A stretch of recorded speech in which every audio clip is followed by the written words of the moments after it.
All right, Alexander, let's talk about the peace deal, the agreement between Armenia and Azerbaijan. Let's talk about the corridor, which is now named the Trump Route of Peace and Prosperity. It used to be called the Zangezur corridor, I believe, was the name of this corridor, which is important because it's a corridor. It's Armenian territory, so it's a corridor in Armenia. But it will now bridge Azerbaijan to an Azerbaijan enclave, which will then take Azerbaijan to Turkey. So that's the importance of this corridor, and it's a 99-year lease to the United States. Armenia, in essence, Pashinyan, at least to me, it's Pashinyan giving up territories, what it seems like. And of course, this territory is located right on the border with Iran.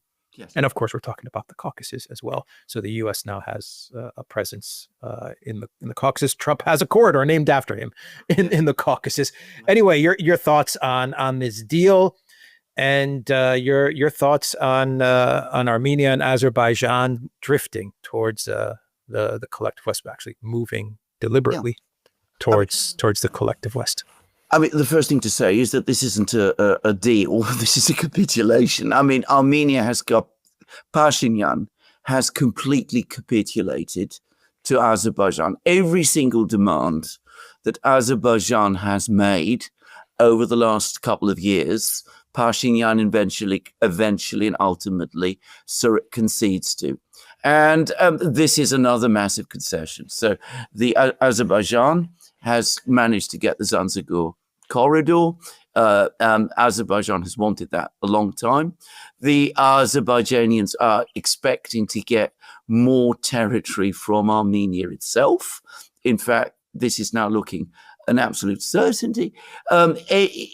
Armenia is rapidly devolving into a kind of satellite state of the United States, dependent on its protection, because of course it's now got Turkey and Azerbaijan, which are both allies, ultimately in control of all of this vast block of territory around it, and it has alienated its historic ally and guarantor, which is Russia. So, I mean, from an Armenian point of view, it is difficult to imagine a worse outcome than this. It is inevitable, given the line of policies that Pashinyan has been following ever since he became leader of Armenia, as a result of what was essentially now, I think it's quite clear, a color revolution. I mean, he's consistently worked to take Armenia out of, if you like, the Russian orbit and into the EU American orbit. He's sacrificed Nagorno-Karabakh. He's looked the other way as all those people were expelled from Nagorno-Karabakh. It's important to say that he never fought. He never committed the Armenian army to defend Nagorno-Karabakh. He recognized Nagorno-Karabakh as part of Azerbaijan before the war in 2019 even started. He's gone out of his way to damage his relations with the Russians. He's brought us to this point. It's very like, to me, the stance that Saakashvili took when he was president of Georgia. He too antagonized Russia. He eventually fought a war with Russia, just as Georgia lost territory as a result and became, in the end, very disillusioned by the relationship it had struck with Europe and the United States. So Armenia is going through exactly the same process. And of course, there's a massive price to pay, and they will continue to pay that price. Now, Azerbaijan is doing very well out of this, though there is a risk that they run that eventually they will find that by playing the game in the way that they have done, they could also find themselves in longer term problems, because in order to get Pashinyan to make all of these concessions, they too have tilted towards the Americans. I mean, they've realized that Pashinyan is in with the Americans. It's the Americans and the Europeans, but ultimately the Americans who have all of this leverage. So Azerbaijan, which has at various times tilted sometimes towards America, sometimes towards Russia, has now gone all out and committed itself to the US. The problem it has is the same problem that all countries in the region have. It is that America is far away, Russia is nearby. And you can see that the Russians are already starting to take reprisals. They're starting to attack energy facilities, Azerbaijani energy facilities in Ukraine. I've been looking at the performance of the Azerbaijani economy. Its growth levels are falling. Its inflation levels are rising. It may be that if the Russians put on an ever tighter squeeze, that could have long-term effects for Azerbaijan. And it's very difficult to see how they row this back now. Lastly, the United States. Now, it may be that the United States thinks it's come out well from this, and in a sense it has. If you want to argue that this is consistent with the Rand Corporation study of, 20 years ago, 10 years ago, about, creating all these points of friction around Russia's borders in order to destabilize Russia. Well, if you think this is consistent with that strategy, it is completely consistent with that strategy. But I come back to this point. What does the United States objectively gain from this? I mean, this corridor is important to Azerbaijan. How is it important for the United States, especially if the political situation in Armenia and Azerbaijan starts to crumble, which at some point in the future it will? The United States cannot defend this investment. It doesn't really get anything back in return from it. It's ultimately a geopolitical play, which in the long term is going to fail because Russia remains the dominant power in the region for geographical reasons, if no others. So I think that the Americans, for the moment, have played their cards effectively because they managed to bring down Armenia's government, and we've seen what the effect of that has been, and that they've got Pashinyan to make all of these concessions. But in the long term, they've just bought themselves another long-term commitment, which is not going to play well for them in the end. There's one other important country, which is, of course, Iran. They are furious about this. They made it clear that they're prepared to take military action to prevent the Americans establishing bases along the Zanzibar corridor. I don't know whether that will happen, to be honest. Iran now has another reason, by the way, to ally itself closer to Russia. Of course, Iran is a very big country, much bigger and more important, you would say, than Azerbaijan and Armenia ultimately are.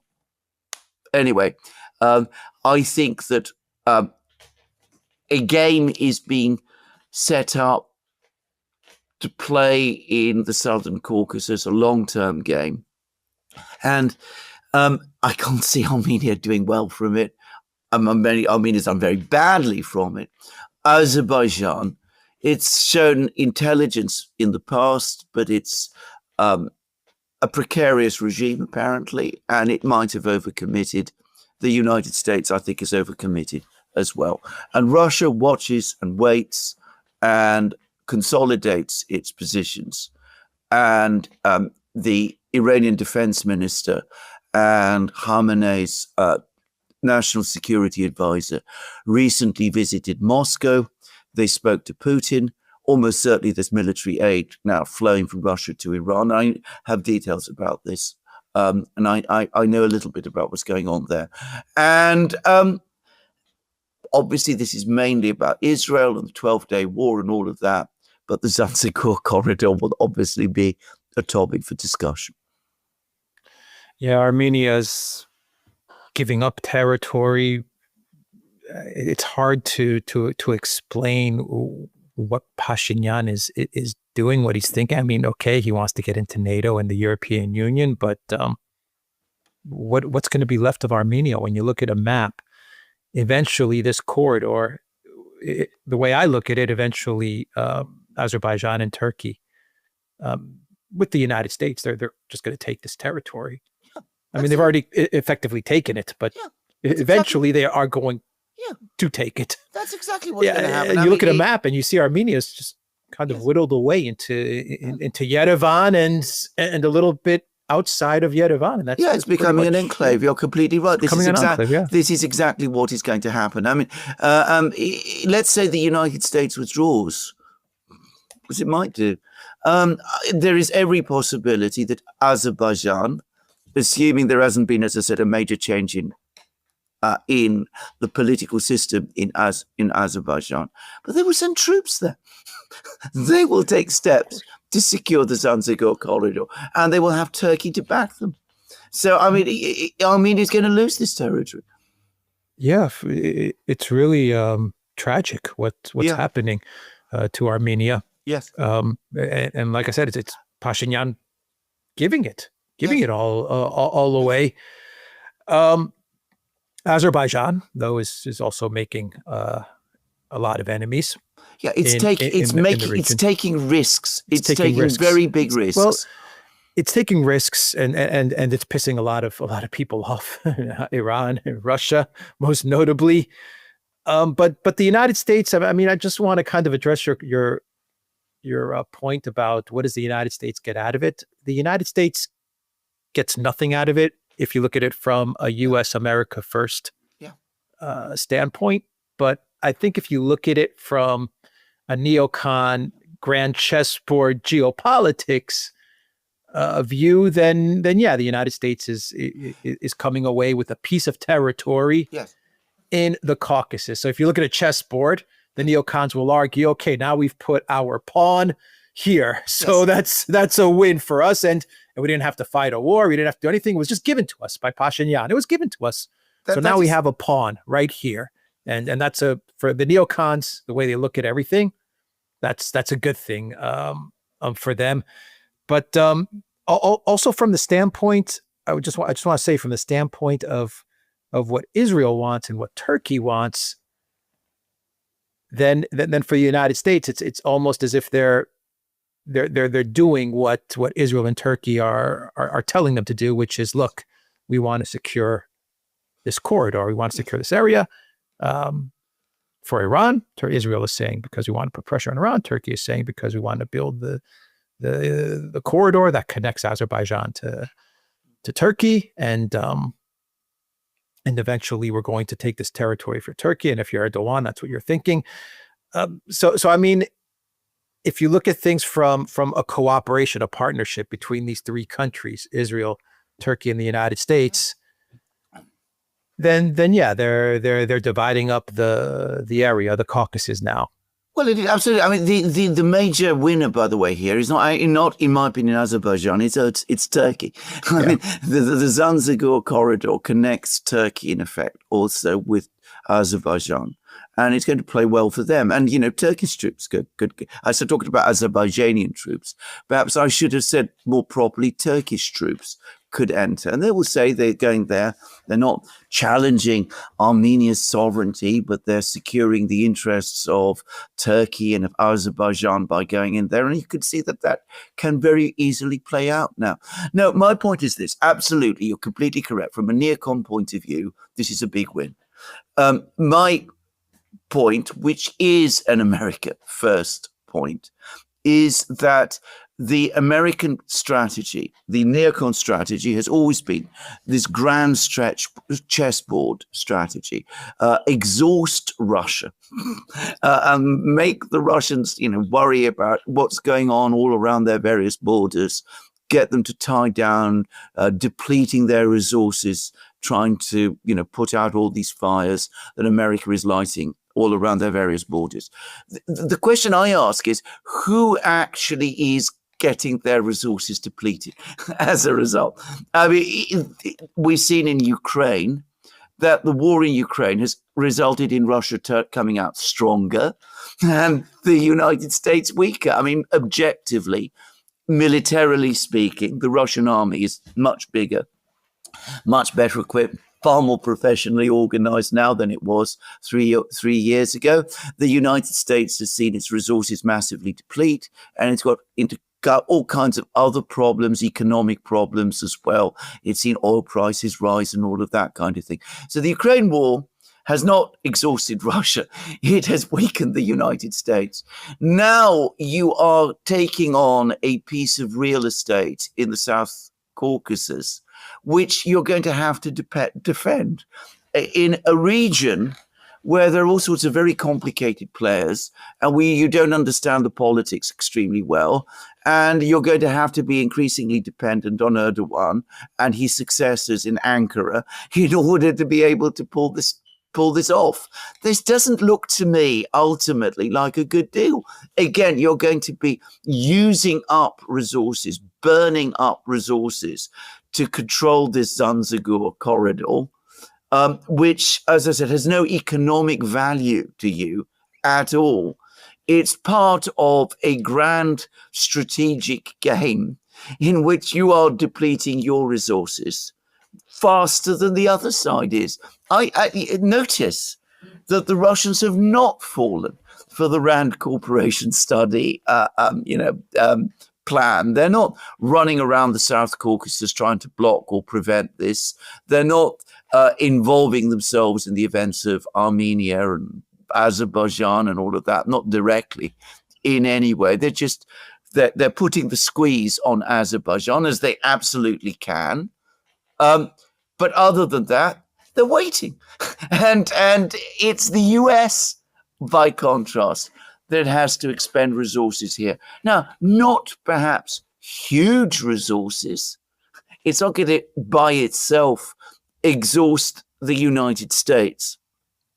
But all of these little cumulative things that the United States is doing in various places, they all ultimately add up, and they do create a significant burden from the United States. I'm going to just finish by saying that in many respects, this all reminds me of a play that the United States tried in Central Asia back in the early 2000s. After the United States occupied Afghanistan, they established bases, military bases, in two Central Asian states, Uzbekistan and Tajikistan. And there was a lot of talk at that time that the United States was going to establish a predominant role in this region, and that it was going to push out Russia, and that it was going to push out China, and that it was going to push out Iran. And it was working at that time closely with Turkey to do all of that. And in the end, it failed. It was the Americans who got pushed out. It was their bases that got closed because, of course, the surrounding powers, Russia, China, and Iran, were in a much, much stronger position in that particular region than the United States was. So again, the US used up resources, not enormous resources, but as I said, significant resources to try to maintain these bases. And in the end, it couldn't. And I suspect we're going to see the same thing play out over time in the South Caucasus as well. Yeah, I agree with you. But, if you zoom out and look at the Caucasus, the Middle East, the Mediterranean, the Aegean, maybe even the Balkans, you get the sense that there is a play that's unfolding to create these spheres of influence in these areas. Yes. I'll go back to the Caucasus. Israel now has the United States on Iran's border. You can make that argument via Azerbaijan, of which they are allied. Yes. So Azerbaijan is a close ally of Israel. Azerbaijan is a puppet client state of Turkey. Turkey and Israel are working together or fighting or whatever you want to call it to decide who's going to control what in Syria. Yeah. And then you can even move westwards to include the Mediterranean, the Aegean, and maybe even the Balkans, and what Erdogan might be thinking there as well. Yeah.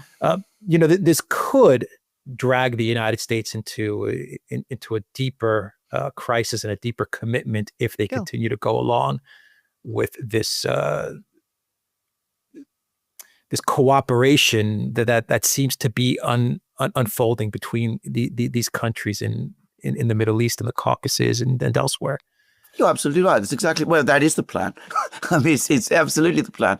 The problem is, as I said, it may look like the United States is winning positions, but what it's actually obtaining, or what it's actually getting, it seems to me, are long-term commitments, which, far from strengthening the United States, will ultimately weaken the United States, because it's doing so in a neighborhood where the other side will always be stronger.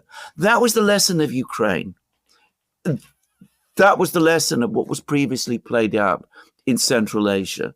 That, by the way, was also the lesson of Afghanistan, which quickly evolved into a geopolitical play. And I predict it's going to be the lesson here too.